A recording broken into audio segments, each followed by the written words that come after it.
akan belajar firman Tuhan yang ada di 1 Yohanes pasal yang keempat. Oke. Nah, di dalam pasal yang keempat ini tentu ada hal-hal yang ingin disampaikan ya oleh Rasul Yohanes kepada kita orang-orang Kristen di zaman gereja ini yang sedang menuju kepada akhir zaman kedatangan Yesus Kristus. Oke. Nah, Rasul Yohanes ini dipakai oleh Tuhan ya untuk menulis surat-suratnya itu di akhir zaman ini karena banyak sekali yang muncul ya, yaitu tentang ajaran-ajaran yang sesat ya oleh para nabi-nabi palsu. Oke. Nah, oleh sebab itulah di mana surat ini ditulis supaya orang-orang percaya ya kita bisa memahami apa yang terjadi di tengah-tengah gereja pada masa kini dan kita harus selalu waspada dan selalu ya tentu ya untuk menangkal akan ajaran-ajaran yang sedang ya berjalan atau yang ada di tengah-tengah orang Kristen. Oke. Baik, mari kita baca firman Tuhan dulu di 1 Yohanes pasal yang keempat mengatakan demikian ya firman Tuhan. Saudara-saudaraku yang kekasih, janganlah percaya akan setiap roh, tapi ujilah roh-roh itu apakah mereka berasal dari Allah, sebab banyak nabi-nabi palsu yang telah muncul dan pergi ke seluruh dunia. Demikianlah kita mengenal roh Allah. Setiap roh yang mengaku bahwa Yesus Kristus telah datang sebagai manusia berasal dari Allah. Dan setiap roh yang tidak mengaku Yesus ya telah datang dalam daging ya bukan berasal dari Allah. Roh itu adalah roh antikris dan tentang dia telah kamu dengar bahwa ia akan datang dan sekarang ini ia sudah ada di dalam dunia. Kamu berasal dari Allah, anak-anakku, dan kamu telah mengalahkan nabi-nabi palsu itu sebab roh yang ada di dalam kamu lebih besar daripada roh yang ada di dalam dunia. Oke, saudara. Jadi yang poin pertama yang kita bisa dapat pelajaran dari sini, saudara ya, bahwa Yohanes ingin memberitahukan, menjelaskan kepada kita bahwa di tengah-tengah gereja, di tengah-tengah orang Kristen, ada namanya roh dari antikris atau roh dari pengajaran yang sesat, yang bertentangan dengan roh dari Allah. Nah, karena itu Yohanes ingin supaya orang Kristen harus menguji setiap roh, tidak boleh serta-merta menerima roh itu. Kenapa? Karena ada roh-roh antikris di mana yang disampaikan oleh para nabi-nabi palsu yang berbeda dengan ajaran-ajaran yang disampaikan oleh Rasul Yesus Kristus. Nah, di sini dia atau memaparkan ya kepada kita ada roh antikris dan juga roh dari Allah. Nah, apa buktinya, saudara-saudara, bahwa roh antikris itu yang kita kenal itu disebut antikris. Nah, di mana roh antikris itu adalah tidak mengakui. Nah, saudara coba perhatikan ayat ini ya. Bahwa roh-roh itu, nah dia pakai plural. Ujilah roh itu ya. Roh-roh itu atau roh antikris itu adalah yang disampaikan oleh nabi palsu yang telah menyebar ke seluruh dunia loh.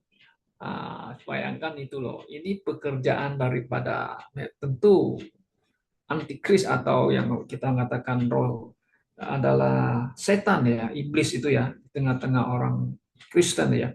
Dia telah menyebar ke seluruh dunia. Nah, kita bisa mengenal mereka ya, mengenal roh Allah. Nah, kita juga bisa mengenal roh antikris itu ya, yang tidak mengakui Yesus telah datang ya sebagai manusia ya Coba kita lihat lagi. Demikian kita mengenal roh Allah. Setiap roh, katanya, setiap roh yang mengaku, nah, kata mengaku ya, tentu ini kan mengaku itu ada percaya bahwa Yesus Kristus, nah kata Yesus Kristus pribadi, Yesus Kristus itu, nah, telah datang sebagai manusia. Nah ini yang jadi masalah problema ya dari zaman Rasul Yohanes sampai hari ini. Kenapa demikian, saudara? Nah karena ada si iblis itu, dia licik ya, dia memang dia menghembuskan ajaran-ajaran yang berbeda dengan apa yang diajarkan oleh para rasul itu sendiri.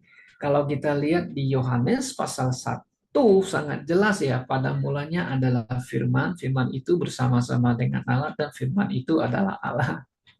Nah, kalau kita lihat lagi ayat berikutnya kan firman itu telah menjadi manusia. Nah, manusia siapa? Yesus Kristus.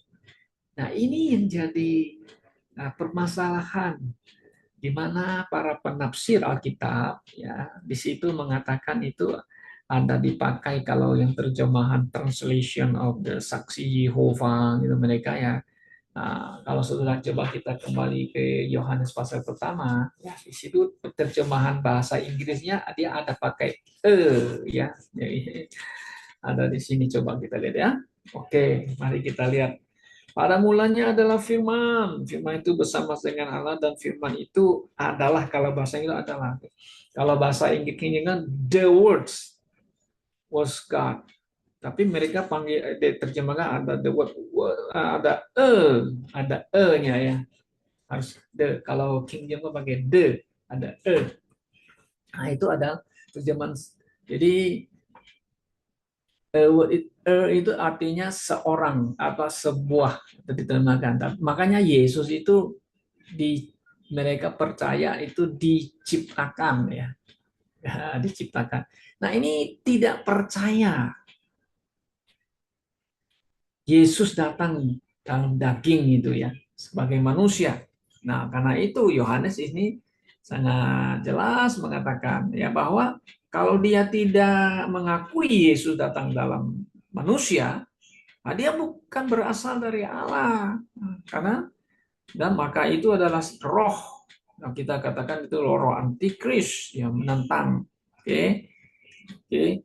Nah, sangat jelas di dalam ayat 3 lagi kan coba saya perhatikan ya. Roh itu adalah roh antikristus gitu. Dan tentang dia telah kamu dengar bahwa dia akan datang dan sekarang ini ia sudah ada di dalam dunia.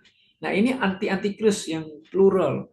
Nanti dia akan muncul itu namanya the antichrist itu ya, pribadinya itu akan muncul. Tapi yang sekarang yang sudah ada itu adalah agen-agennya. Kalau saya selalu memakai itu agen-agen tuh pengikut-pengikutnya itu yang menyebarkan ajaran-ajaran yang salah atau yang sesat ya di tengah-tengah gereja Tuhan. Jadi kita bisa ambil kesimpulan bahwa di tengah-tengah orang Kristen, di tengah-tengah orang percaya, kalau kita lihat para pengkhotbah, para pendeta yang berkhotbah, kita bisa tahu kalau dia tidak percaya Yesus ya adalah firman, ada Allah yang telah menjadi manusia, kita tahu oh ini dia antikristus ini. Kata antikristus artinya kan menolak Yesus, tidak percaya Yesus adalah Allah, tidak percaya Yesus adalah juru selamat lagi, manusia yang sejati dan Allah yang sejati dia tidak percaya. Kita tahu oh ini adalah roh antikristus kan gitu. Harus jelas. Jadi di akhir zaman ini orang-orang Kristen harus belajar memahami akan firman kebenaran yang disampaikan oleh para rasul supaya kita menjadi orang Kristen yang tidak gampang disesatkan ya atau diperdayakan pikiran kita. Oke. Nah, kemudian yang kedua. Nah, kedua di mana Yohanes ingin menekankan kembali kepada kita ya orang-orang yang telah diselamatkan bahwa dulu kita orang yang berdosa dan kita diselamatkan, kita mendapatkan kasih karunia Allah itu karena kasih Allah. Dan ingin menekankan bahwa Allah yang kita sembah dalam Yesus Kristus adalah Allah yang penuh kasih, atau God is love. Allah adalah kasih. Mari kita lihat ayat yang ketujuh. Nah, mari kita lihat ketujuh kan. Saudara-saudaraku yang kekasih, marilah kita saling mengasihi, sebab kasih itu berasal dari Allah. Dan setiap orang yang mengasihi lahir dari Allah dan mengenal Allah. Barang siapa tidak mengasihi, ya tidak mengenal Allah. Nah, di sini. Sebab Allah adalah kasih. God is love. Nah, kenapa Rasul Yohanes ingin menekankan ini kembali, ingin mengingatkan kita kembali, saudara. Bagaimana saudara dan saya mendapatkan kasih karunia itu, anugerah Tuhan itu adalah karena kasih Allah. Di mana kasih Allah itu dinyatakan kepada dunia, kepada kita, di mana Allah Bapa mengutus anaknya. Nah, ini dia. Dan telah menyatakan kepada manusia melalui Yesus Kristus. Anaknya datang untuk menjadi apa?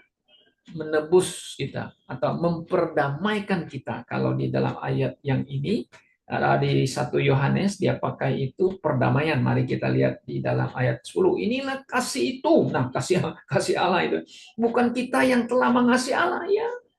Dia yang dulu mengasihi kita kan, tapi Allah yang telah mengasihi kita dan yang telah mengutus anaknya sebagai apa?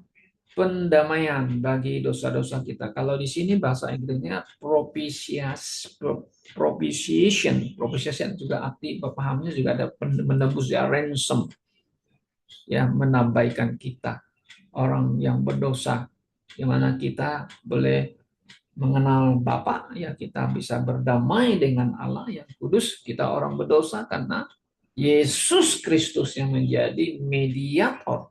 Dialah menjadi korban perdamaian itu, mati untuk menebus kita orang yang berdosa. Nah, karena itu Allah itu begitu mengasihi manusia kan, sesuai dengan Yohanes pasal 3:16. Nah, karena begitu besar kasih Allah akan dunia ini sehingga ia mengaruniakan anak tunggalnya. Jadi barang siapa yang percaya kepadanya tidak binasa, melainkan beroleh hidup yang kekal. Nah, kasih itu God so, kalau bahasa Inggris, God so love the world. Ya, dia mengasihi dunia ini, tentu yang ada di dunia ini ya manusia, itulah. Ya, kalau saya pemahaman ini juga tentu dunia yang ciptaannya juga Tuhan mengasihi ya. Oke, tentu yang utama itu adalah manusia yang berdosa, di mana dia utus anaknya mati untuk menebus kita. Oke, nah ini jadi kalau Allah itu mengasihi, kita juga harus mengasihi, kan gitu, saling mengasihi ya, supaya ya, kita bisa uh, mewujudkan kasih Allah di dalam hidup kita kepada orang lain, kan begitu ya. Itu adalah kehendak Tuhan. Tuhan juga mau kita begitu. Maka itu kan ada Tuhan Yesus mengatakan, kasihilah Tuhan Allahmu dengan segenap hatimu, dengan segenap jiwamu, dengan segenap kekuatanmu, dan kasihilah sesamamu manusia seperti dirimu sendiri. Nah, semua dua hukum besar itu ya, kedua itu ya, mencakup semua hukum Taurat itu sebenarnya kan di apa nama itu, kalau kita mengajar sudah bukan disempurnakan ya, dijadikan dua hukum besar itu. Nah kemudian lagi kita lihat ada yang kita perlu kita lihat lagi ya, di ayat 11-12 ini ditekankan kembali oleh Yohanes. Ingat, kita orang yang telah menerima kasih karunia itu, karena itu kita telah dipanggil. Panggil untuk apa? Oh, untuk saling mengasihi. Dia diangkat kembali perkataan itu di ayat 11 dan 12. Saudara, kita bisa tetap, tidak ada orang seumur yang pernah melihat Allah. Jika kita saling mengasihi, Allah tetap di dalam kita dan kasih-Nya sempurna di dalam kita. Oke, nah ini adalah yang Pak Yohanes mengatakan. Di sini mengatakan kita tidak pernah melihat Allah, tidak ada seorang pun yang pernah melihat kita. Tapi kalau kita saling mengasihi, nah itu Allah ada dalam diri kita maksudnya. Nah, banyak orang yang berani mengklaim ya, saya melihat Yesus, kata kita. Yesus berbicara sama saya, kan begitu. Yesus ngomong sama saya, kalau ayat ini kan sangat jelas tidak ada seorang pun yang pernah melihat Allah, ya kan? Melihat Allah tidak ada. Hanya anak Allah yang ada di pangkuan Allah Bapa yang pernah melihat keberadaan Allah sendiri, ya kan? Nah, hanya Yesus. Nah, oke. Tapi Yesus juga pernah berkata kepada muridnya, kamu melihat aku, engkau melihat Bapa. Tidak perlu aku menunjukkan Bapa kepada kamu. Nah, Yesus kepada muridnya, you melihat aku, kamu melihat aku, kamu melihat. Kenapa? Karena Bapa dan Anak itu ada satu kesatuan di situ ya. Ya, karena Allah Bapa ada dalam Yesus, Yesus juga ada dalam Bapa. Oke, baik, kita lihat lagi poin yang berikutnya. Oke. Nah, kemudian Yohanes ingin menekankan memberikan keyakinan kepada kita orang-orang percaya, Saudara, bahwa Allah itu ada di dalam kita. Bagaimana kita tahu Allah dalam kita ya? Nah, kadang-kadang kita coba merenungkan, apakah Allah dalam aku enggak ya? Ya, kalau kita percaya Yesus, ya Allah ada dalam diri kita, gitu loh. Sudah pasti, ya kan? Yesus kan pernah berkata, percayalah kepada Allah, gitu, dan juga percayalah kepada aku, karena di rumah Bapakku banyak tempat tinggal. Kalau tidak demikian, aku tidak mengatakan kepadamu, karena aku pergi menyediakan tempat bagiku dan aku akan datang kembali. Nah, jadi you percaya Yesus, you percaya Bapa, Allah Bapa. You percaya mengenal Allah Bapa, kamu percaya kepada Yesus. Nah, jadi bagaimana kita bisa mempunyai keyakinan itu? Nah, maka itu Allah memberikan Roh Kudus kepada kita. Itu ayat 13 sampai ayat 16. Ya, di mana Yesus yang telah menjadi juru selamat itu yang kita terima itu ya. Nah, kita bisa tahu kita ada dalam Allah. Nah, karena ada rohnya atau Roh Kudus. Mari kita lihat di ayat yang ke-13. Dan demikianlah kita ketahui bahwa kita tetap berada di dalam Allah ya, dan Dia di dalam kita. Nah, Dia telah mengaruniakan kita mendapatkan bagian dalam rohnya. Itu loh. Apalagi di dalam Efesus pasal 1:13 ya, waktu kita percaya dimeteraikan Roh Kudus, jadi ada Roh Kudus. Dan kami telah melihat dan bersaksi bahwa Bapa telah mengutus anaknya menjadi apa?